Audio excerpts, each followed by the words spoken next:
Get it, Mike Sempervive here with you for the next hour talking about professional wrestling, which is something we do every single day here on the Sports Byline Broadcasting Network. Tune in, iHeart, American Forces Radio, sportsbyline.com, over-the-air affiliates like KMAV, 99 KMSR, and the mightier 1090. Maybe you're listening on podcast or a replay on SiriusXM, or maybe you're video streaming on Twitch or YouTube. However you're joining me today, I'd just like to say thank you. Hopefully, wherever you are, it's sunny outside. If not, hopefully it's sunny inside your mind. It's a beautiful, sunny day here on my portion of Delmarva. And there's going to be a lot of AEW to get into today with Revolution coming up on Sunday. But this caught my eye, and it can catch yours too if you become a subscriber of F4WOnline.com. It is straight out of this week's Wrestling Observer newsletter, posted today for subscribers. If you recall yesterday's show, we mentioned that Elio Del Vikingo has undergone surgery for a torn meniscus and ruptured ligament in his right knee after he came down bad on it during a match on February 17th. The status of his AAA Mega Championship has still not been determined, but that's not the most surprising AAA news of the week. Dave Meltzer also reported that Aries, Latigo, and Toxin all quit AAA in frustration this past Wednesday. Quote, they left because they had hoped Conan could get them booked with a U.S. promotion and weren't able to, and weren't being booked on AAA television since they are focusing on names from the past as long as that draws. Dave adds it's not a huge blow to AAA because they weren't being featured anyway and they left on good terms. Conan, who's the booker for AAA, says there just was not any American interest for them. They are trying to work in the States because, well, the money's in the States. So score another one for the economy being the draw, and that's not a surprise when it comes to Mexican wrestlers, but it's also becoming take place, and we'll provide information on those for you without spoilers, and I'll let you know where Filthy Tom Lawlor is too right now. Wrestling Observer Live. Welcome back to the show. Mike Sempervive here with you. You know, we do this show right here for an hour at a time every single day, but if you want us 24/7, you can find us on Twitter/X. I am at Sempervive. Filthy is at Filthy Tom Lawlor. The website for this show is at WONF4W. The broadcaster is at Sports Byline USA. And, of course, the boss man is at Bryan Alvarez. Jim Valley is at Jim Valley. He's here with you live on Saturdays, 1 p.m. Eastern Time, 10 a.m. Pacific. And Andrew Zarian is at Andrew Zarian. He's here with you on Sundays starting at 6 p.m. Eastern Time. I'd also love it if you made the wrestling news part of your day. Everything you need to know to get your day started, get you up to date, or get you to your favorite long-form review pod like Wrestling Observer Radio. There should be a new one of those up at some point tonight with Dave and Garrett Gonzalez. Each episode of the Wrestling News is between 5 and 15 minutes long every single day of the year and is usually posted around 9 a.m. Eastern Time. No clickbait, no speculation or rumors, just the Wrestling News. Find it wherever you find your favorite podcasts or head on over to thewrestlingnews.com and at Wrestling News AV on Facebook and Twitter. I was going to start with AEW, but it might as well get WWE out of the way here because there is a lot of AEW to get into with their two television shows that are coming up, as well as the pay-per-view on Sunday, Sting's last match. SmackDown, though, is tonight from the Desert Diamond Arena in Glendale, Arizona. And as hockey fans know, Glendale, Arizona, not Phoenix, Arizona. Not Phoenix, it's Glendale. And Phoenix fans will not go out to Glendale. And that's why the Coyotes are in the position that they're in. But that's a story for another podcast. Coming up tonight on SmackDown in front of 12,000 people. That's how many tickets have been sold for this show, which is pretty much everything they put on sale. There's a handful of those left. There's a handful of tickets for Revolution left on Sunday, too. And when I mean a handful, I think WrestleTix for one of the two had like 4 listed. So those are going to be gone by the time both of these shows take place. A street fight between Carlito, almost said Carlos Colon. That would be something. A street fight between Carlito and Santos Escobar in a non-title match for the Kabuki Warriors against Bailey and Dakota Kai. But the big headliners on the show tonight are, of course, The Rock, Cody Rhodes, and Seth Rollins, who has been reported to be at the show. Also being reported today by PW Insider is Jade Cargill, so you can add her into the mix for tonight. Earlier today, I just saw this before we went on the air, up on the front page of the site, and I'm not sure if it was Ethan Renner or Joseph Courier or Josh Nason or Brian Rose or any number of the great people who post things up on the front page of the site, but somebody took the bullet and they watched the 21-minute promo that The Rock cut on social media on Cody Rhodes and Seth Rollins and the show coming up tonight. This comes from the front page of F4WOnline.com. The promo filled in some of the storyline gaps surrounding the WrestleMania 40. I mean, if you're going to do a promo that's about as long as a television show for wrestling used to be back in the day anyway, you might as well go ahead and do some storyline work here. The Rock claimed that after Rhodes won the Royal Rumble, he placed a phone call to Rhodes and told him that he had an opportunity to bring the pro wrestling business to new heights by letting The Rock versus Roman Reigns headline WrestleMania. The Rock said that this would be the biggest match of all time and that Rhodes could always finish his story later. Rock said that Rhodes agreed with him. He didn't like it, but he agreed that it would be the best thing for business. But then Rhodes went ahead and changed his mind at the WrestleMania press conference, and he didn't like how Rhodes did it with no warning and talking trash about The Rock's family. The Rock also addressed Seth Rollins in the promo and said that as a member of the TKO board of directors, he can make Rollins' World Heavyweight Championship go to somebody else. As DJ Convoy would write in the chat, extra H's and some exclamation points on there. We don't need any more. Please, we don't need this. I don't want to see this with the Young Bucks in AEW. I don't need any the man versus the wrestler things. Can the wrestlers just wrestle for the titles, please? I know that's not going to happen, but boy, would that be nice. But in any event, what this all comes down to is it's another signal that we are going to get Cody Rhodes and Seth Rollins against The Rock and Roman Reigns on night one of WrestleMania, and likely both championship matches taking place on night two. Now, how could The Rock, as the board of directors dude for TKO, how could he screw with Seth Rollins? Well, I guess he could make a business decision and say, hey, look, Cody Rhodes, your partner coming up, look, this guy, he and Roman Reigns, they're already headlining night two. We need a title match.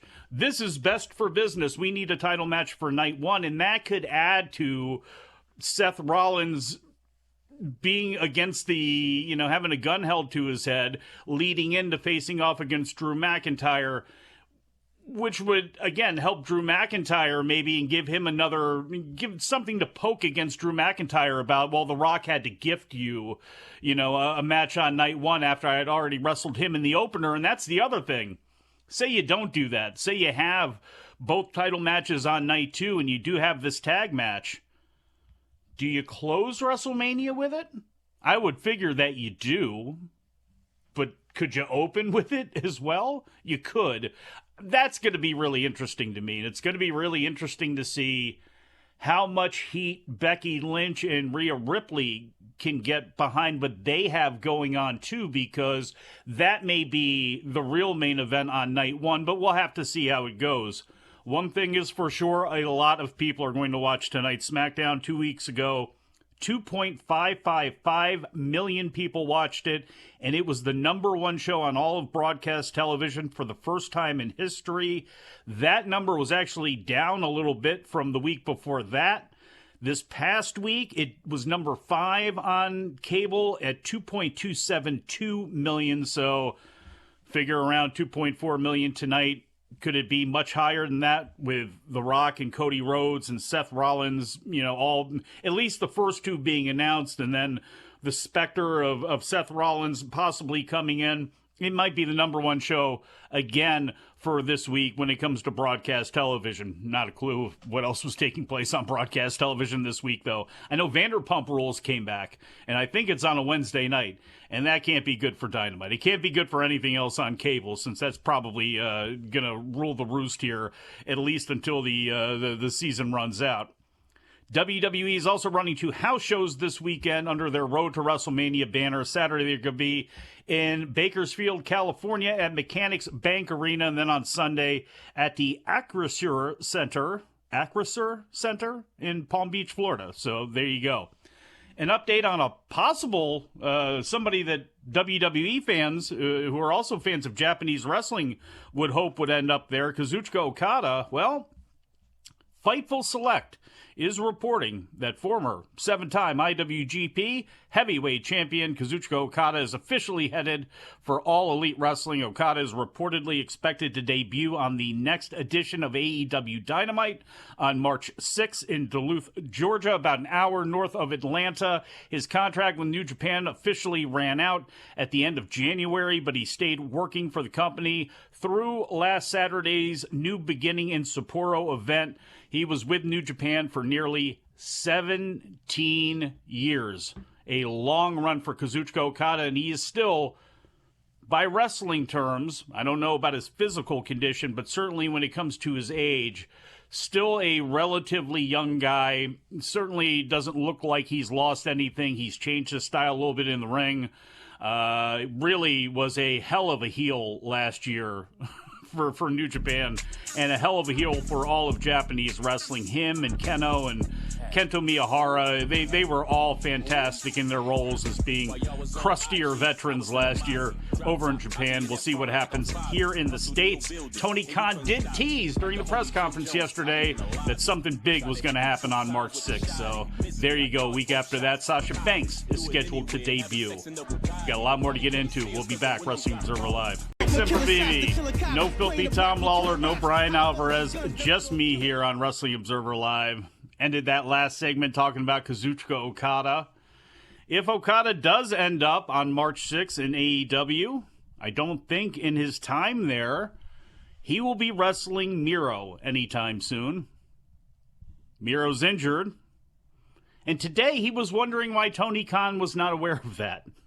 And we talked about the Meat Madness match and how much I hated it for both Wardlow and for Hobbs, which sounds like a buddy cop TV show right after Rizzoli and Isles. You got Wardlow and Hobbs. Terrible joke.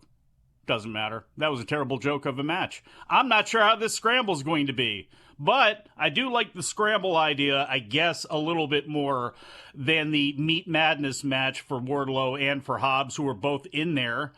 Miro is not in there. Why is Miro not in there? Well, because he's hurt, just like Keith Lee was, and that's why the match didn't end up taking place. Today on Twitter, Miro wrote, quote, "I've been injured since September, and I got medical attention in January. Sorry he wasn't aware of that." End quote. Miro's last match for AEW came on December 30th, 2023, at World's End, when he beat Andrade El Idolo, another model AEW employee, in his last match for the company.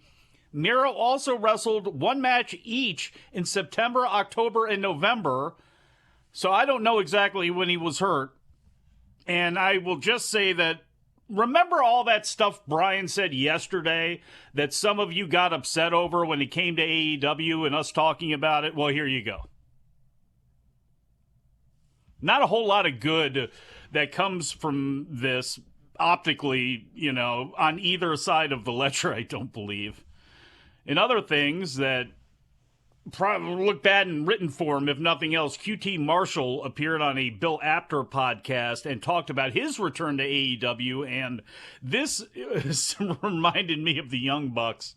And who did they talk to? Sports Illustrated or whatever it was, when it's just like, yeah, we're going to get paid a whole lot of money and not work all that often, and hey, it's good to be back as EVPs and all that sort of stuff. Well, Marshall talked about his flirtation with talking to WWE and said, quote, "Tony and I have spoken numerous times about this. I'm not going to go to WWE just to be a producer. I can do that at AEW, where I could work one day a week and I'm number whatever in the company in the top 10.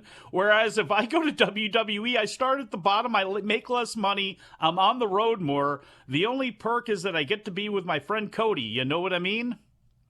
He also went on to say that it was a dream of his to work for WWE. Tony Khan's a nice guy. He is a nice guy.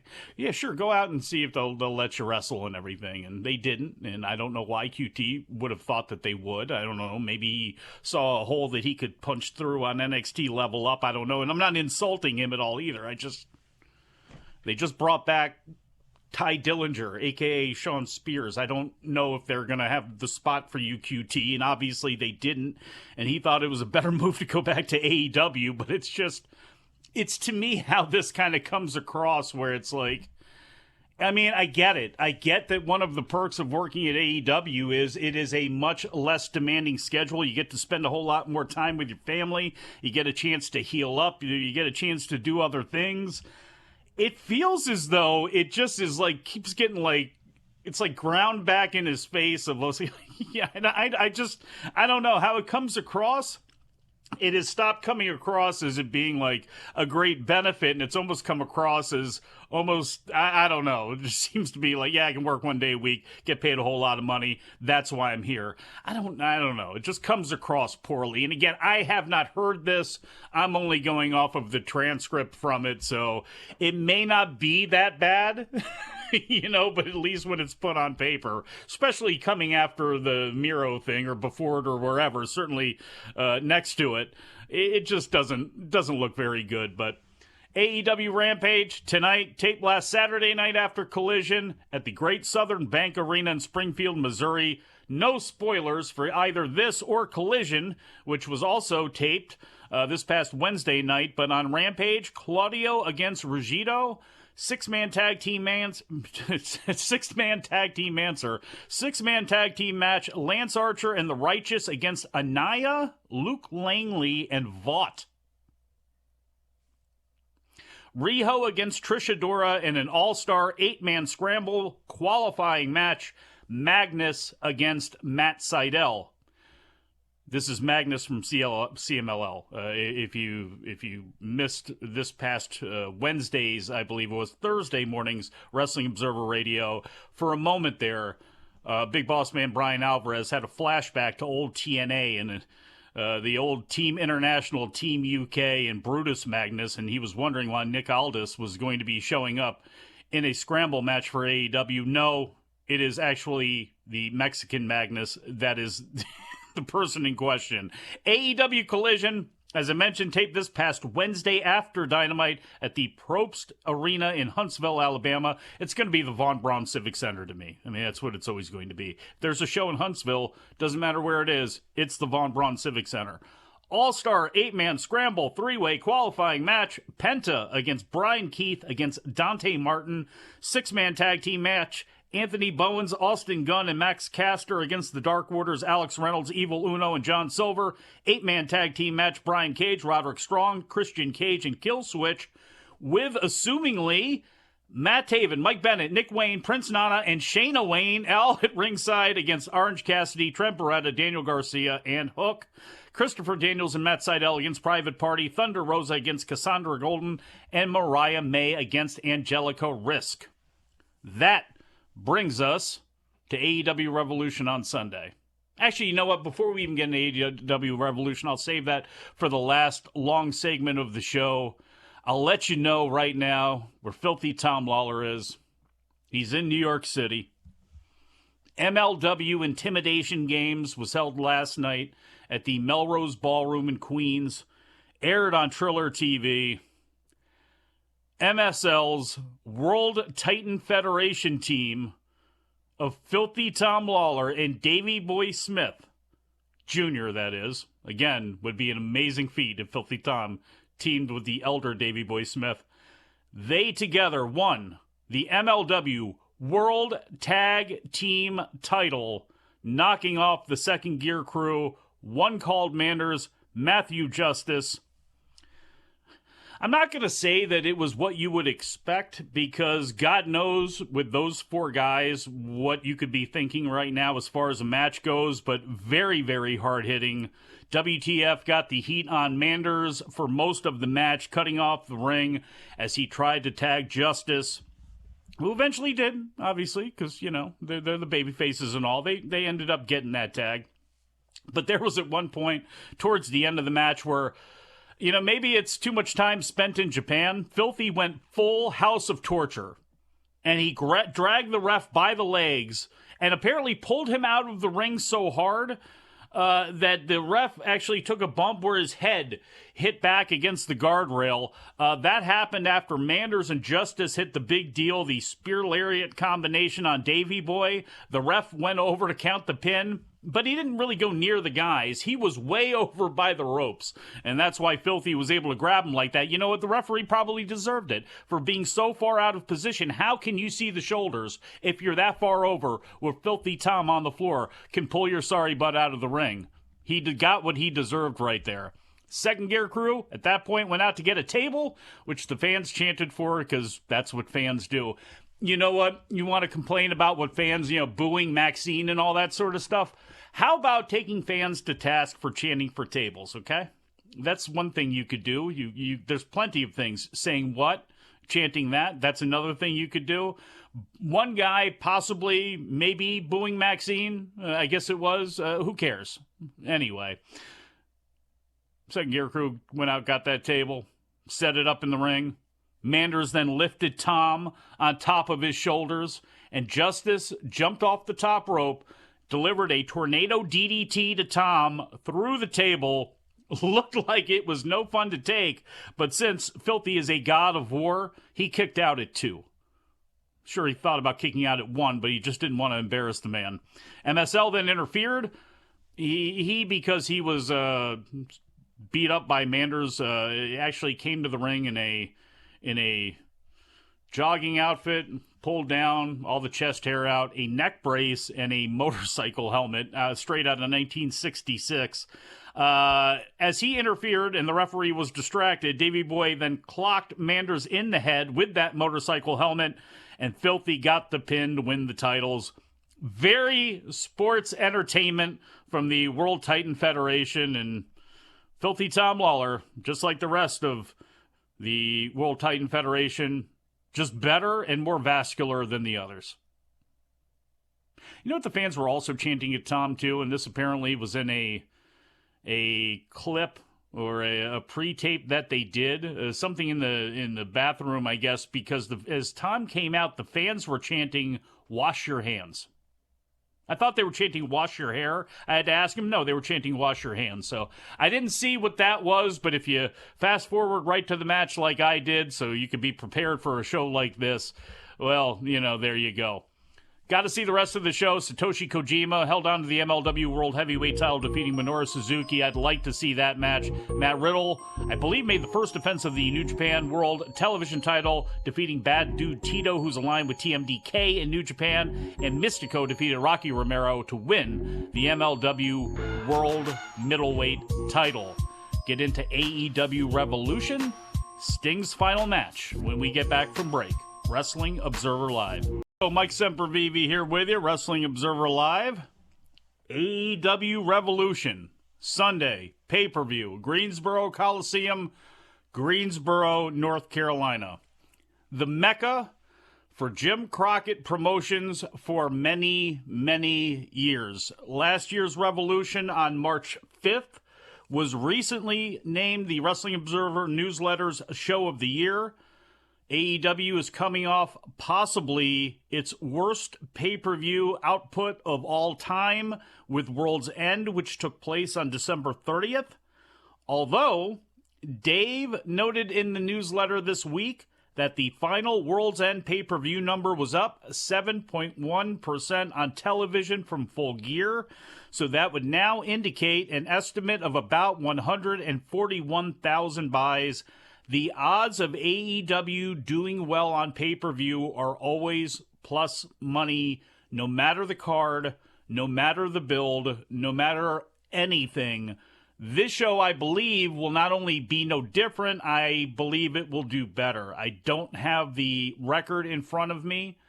I don't know if they will set a record for this show, but this show has got more than one match on it, but it might as well just be one for a lot of us olds out here. It is Sting's last match, teaming with Darby Allin to face the Young Bucks in a tornado tag for the AEW World Tag Team Championship. Over 16,000 tickets have been sold for this show. The atmosphere inside of there ought to be something else. On his podcast, Straight Talk with the Boss, that he does with Greg Gagne, Magnum TA announced he'll be in attendance for the show. Ric Flair will be there. Tony Schiavone will be there. Lex Luger will be there. Kevin Nash will not be there. I believe that's where the roll call stands right now. It's my hope that this will be akin to Ric Flair's WWE retirement way back in 2008, where it is just a cavalcade of people and old stars from Ric Flair's past, a past that I'm very familiar with. On December 12th, 1987, in Greensboro, Sting lost a match against Ric Flair for the NWA World Heavyweight title. That match took place about 14 months after Magnum TA was involved in a tragic car accident which ended his career and changed the trajectory of the NWA and possibly all of pro wrestling. You never know how the butterfly effect works, but the WWF still would have likely won the war. But we never saw a dominant babyface world champion in the NWA during that era to try to put up against Hulk Hogan. And Magnum was supposed to be that guy. In 1987, ended up being a very rough year creatively for Dusty Rhodes. But things began to turn around in 1988, and one of those reasons was because of Sting. On March 27th, 1988, he had the classic 45-minute match with Ric Flair on the Clash of the Champions, and the rest was history.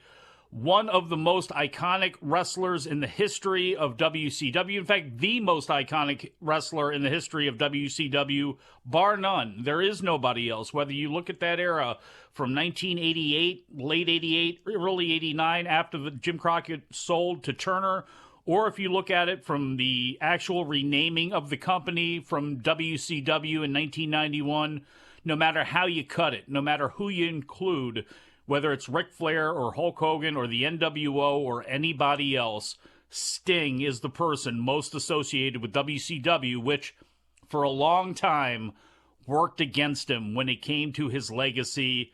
Thankfully, for many of us who grew up with him, who had to hear that he wasn't a Hall of Famer, who had to hear about all of these things, that this guy wasn't at the level in our minds he was at. Thankfully, things have worked out the way they have, where he is placed on that pedestal. So many great memories for me from throughout Sting's career. One of my very first ones with him, probably the first one with him that really matters, was the Russian flag burial angle of Bill Watts by Eddie Gilbert in the UWF, where Gilbert and the Koloffs and Korsita Korchenko beat up Bill Watts and then laid him out after laying him out, placed the Russian flag, draped it over his prone body, got a lot of heat for that. That was in 1986. Sting and the future Ultimate Warrior as the Blade Runners were out on standby as the lookouts on the floor, fighting with Steve Williams and Ted DiBiase and Hacksaw Duggan when they tried to come down and save Watts. From there, the team of Sting and Rick Steiner with Eddie Gilbert and Missy Hyatt was great. And I have said it a zillion times. In 1989, when it was kind of a loose association with Eddie Gilbert, the Steiners, Missy, and Sting, that was one of my favorite groups ever, even though it was not like an official one in 1989. That was a hell of a team in the NWA. Sting and Flair, as I mentioned, at the Clash of Champions. The 1989 feud with Sting and the Great Muta was incredible, there to complement Ric Flair and Terry Funk. Incredible stuff. Sting against the Dangerous Alliance. That gets passed over a lot because of the decline that WCW was going into right before it really got low in 93, 94, at least in 1992. You had the Dangerous Alliance in there. That was always good stuff. Rick Rude against Sting. One of Vader's best opponents, Sting. You cannot say that Sting wouldn't get in there. We see him fly around now and sacrifice his body in his 60s. That dude would be in there thumping and bumping with the best of them and never would stand down. You never heard about him complaining about somebody hitting him too hard or any of that sort of stuff. Just a hell of great matches with Rude and Vader. Right before he went full Crow Sting, I believe AEW listed this look earlier on this week as transition Sting when he was letting the hair grow out a little bit. He still had the surfer face paint, but he kind of had the hair was turning more brown and going back to its natural color. He had a good little feud with William Regal over the TV title that was very, very entertaining. Just one of the, again, most iconic and enduring, and honestly, he's one of the last pro wrestling heroes that we have. We have so many guys that work heel, and obviously at the beginning of his career, he worked heel, and yeah, there were some other times, Main Event Mafia, or, I don't know, NWO Wolfpack, even though they were heels, they were the popular heels and all that sort of stuff. I guess technically he turned dirty, but I think in the fans' eyes, as much of a schmuck as he would be, trusting Ric Flair over and over again, my God, the people loved Sting, and it's geeks like me that stood behind him after all these years, and really one of the last heroic wrestling figures.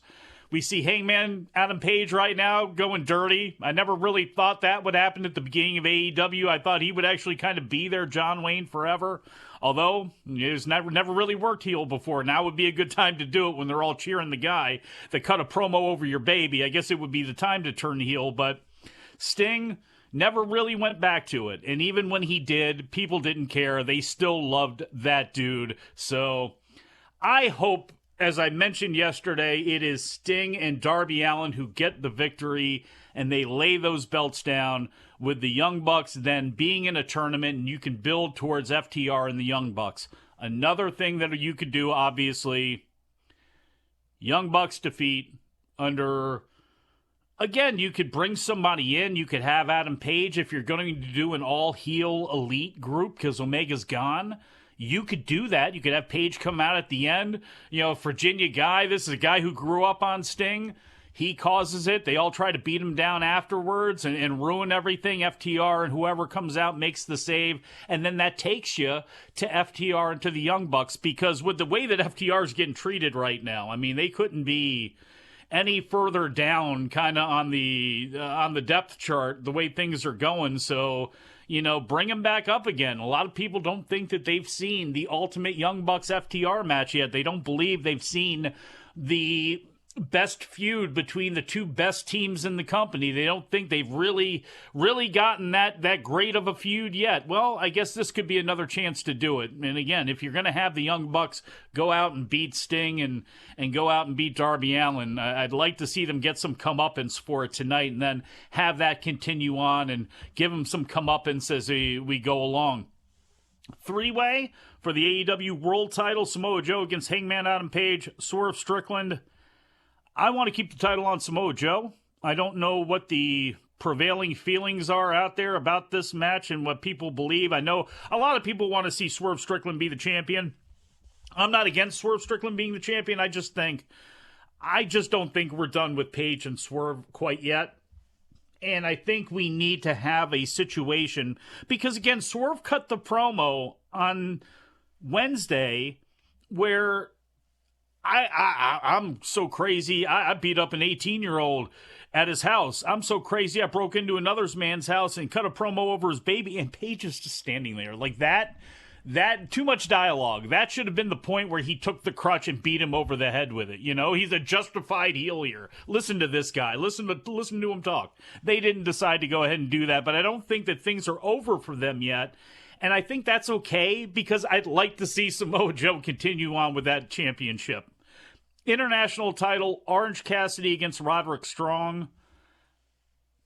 I don't see a reason that Roderick Strong doesn't win this title. I don't know when MJF is going to come back. Obviously, Adam Cole is going to be out for quite some time. The Devil storyline was a complete wet burst of wind, I guess you could say, trying to be nice about it here and not violate any FCC rules over what I really thought about that whole situation and that whole feud. But Cassidy's won the title twice. He's had a zillion matches. I don't think he needs the title. I think Roderick Strong right now could use that title a lot more. And frankly, for his image and what type of character that he's been playing, it's probably time now to again, really make a hard turn for this dude to stop screaming in his promos and being kind of a putz and just going back to being maybe a little bit more of a wrestling machine, turning it down a little bit when it comes to, trying to get across his personality and letting some of the wrestling do some of that talking, and him with that international title with Bennett and Taven on the outside always providing some assistance. I think it's probably time for that. I don't think it's time for a title change when it comes to Toni Storm and Deonna Purrazzo, and I would say that it could have been if this feud was hotter, and unfortunately it's not. And I like Deonna Purrazzo a lot, and I think if she had something hot going, you could have Purrazzo get a win over Storm here, banana peel or whatever, get the victory, and then you do something else with her as you wait for the inevitable. But since it didn't end up happening, I would just go ahead and wait for the inevitable, which is March 14th when Mercedes Moné debuts at Big Business in Boston. Toni Storm and Mercedes Moné seems to make the most sense on paper, especially because what you got going on with the other title when it comes to Willow and Chris Statlander and Julia Hart and what's her name, Sky Blue. That situation with that title is all tied up right now. So Toni Storm and Mercedes Moné, and we'll see how that goes. Because again, Toni Storm as a gimmick has been great. Toni Storm in execution when it comes to some of these matches as champion, and in this character, kind of hasn't been. Continental Classic Championship, I see a title change here. Bryan Danielson getting the win over Eddie Kingston. Konosuke Takeshita, I believe, gets the win over Will Ospreay. It's just a matter of how that ends up going down and how it happens. I think we still have a long way to go as far as Ospreay getting kicked out of the Callis family TNT title. Christian Cage, I think, will defeat Daniel Garcia. And I believe I believe FTR is going to defeat Claudio and Jon Moxley. And I believe that Wardlow will walk out of the 8-man All-Star Scramble match as the victor. Got a little bit more news to get into when we get back from break. Wrestling Observer Live. So Mike Sempervive here with you to put a bow on this thing. I think we got through all of the major news today. New Japan Strong women's title. Probably going to see a change on March 10th at Korakuen Hall when Julia defends against CMLL regular Stephanie Vaquer. I keep saying Vaquer. I know that's how Romero and Filthy say it. I got to start saying it that way. Stephanie Vaquer. Match takes place during Stardom's upcoming tour, which features the Cinderella tournament. Julia is leaving Stardom soon and going to work for Rossy Ogawa's new women's wrestling promotion. So unless she's going full Okada and not dropping it, at some point she's got to drop that belt. Speaking of Ogawa and his new company, does not look like he will have Azumi or Mina Shirakawa, as those two are now facing each other on April 12th in Chicago for New Japan's Windy City Riot Show. Replaces the Julia match that had to get pulled. According to this week's Wrestling Observer newsletter, 5,095 tickets distributed so far. Not sure what the show is scaled for, but Wintrust Arena seats around 10,000 people, so it should be a good atmosphere in there. TNA Wrestling had their show last night, still haven't had a chance to see it yet. They're building towards next Friday's TNA Sacrifice show. Also in this week's Wrestling Observer newsletter, Hard to Kill, quote, an overwhelming success would be an understatement, unquote. Unquote, end quote. Ended up doing 19,700 buys on television pay-per-view, more than double the prior pay-per-view Bound for Glory, which did under 6,900 on TV, and that was considered huge. The show ended up doing far more than even the Omega Swan Champion vs. Champion show. If you factor in streaming buys, this should end up at around 60,000, the same as Samoa Joe and Kurt Angle, the record that was set way back at TNA Genesis in 2006 after Angle had left WWE.